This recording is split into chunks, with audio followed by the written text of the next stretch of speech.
Read more. A new virtual tour gives aircraft enthusiasts the chance to see a former RAF Avro Vulcan B-2 from the comfort of their homes. Viewers can visit different parts of XL426, from navigating a cockpit in the bomb bay to having a walk on its wings. The aircraft was last flown in 1986 and is maintained in full ground working conditions at London Southend Airport by the Vulcan Restoration Trust. Read more. Back in March, the owners of xl426, another Vulcan bomber, raised enough money to keep the planes serviced. Thanks to the Vulcan to the Sky Trust, xl426 was restored in what was one of the most complex and demanding aircraft restoration projects ever completed. Fans of the iconic Cold War bomber can now also have their name inscribed under the wing of the aircraft.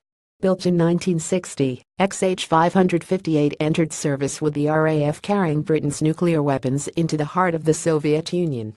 It was the last Vulcan to fly as an RAF aircraft in 1992 and was brought back into service in 2008.